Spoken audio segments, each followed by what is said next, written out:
Usap-usapan po ngayon sa internet ang isang lalaking pinaalis sa Saudi Arabia dahil nababahala raw ang mga lalaki roon na maagawan ng misis dahil sa sobrang niyang gwapo. Pero paano nga ba nasusukat ang kagwapuhan o kagandahan ng isang tao?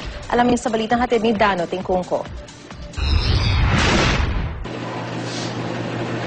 Meet Omar Borkan Al-Gala, aktor at photographer mula sa Dubai, United Arab Emirates, at napabalitang isa sa 3 Emirati na pinaalis sa isang cultural festival sa Saudi Arabia.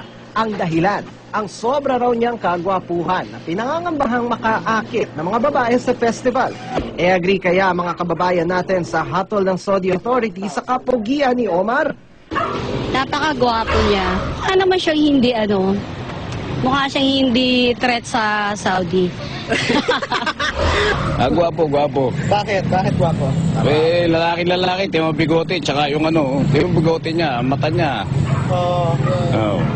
Anong meron sa bigote niya at sa mata niya at nasabi ninyong lalaking lalaki siya? Isa sa nakakadagdag na sa lalaki yan Yung macho dating. Ika nga nila ang kagandahan o kagwapuhan na sa tumitingin daw. Pero sa pagtatanong ko, may ilang katangiang lumulutang na mas gusto ng nakararami. Matangkad. Matangos ang ilong.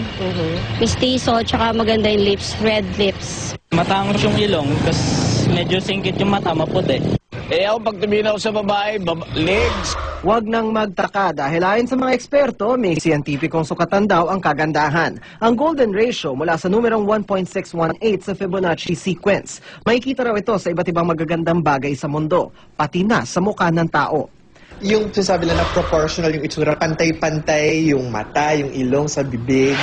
Ang itsura, refleksyon din daw ng iba pang katangian ng isang tao o di kaya'y ng personal na mithiin. Kapag symmetrical or proportional yung mukha niya, mas nakikita mo siya na malusog. Actually, yun naman, na-exhibit hindi siya nakadanas ng stress, growing up, maayos yung pagpapalaki sa kanya. Ang tingin, pag mistiso ka, makapangyarihan ka. Pero syempre, sa kontemporaryong lipunang ito na nahuhumaling sa mga social networking site, may epekto ang mga tinataguyod na imahe ng media sa kung ano ang nagiging maganda at hindi para sa atin.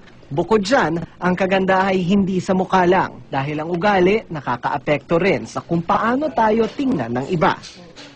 You can be average, pero mas mapalangiti ka, mas pleasant ka tignan, mas magaang ka dalhin. That makes you stand out. Dano Tingkungko, GMA News.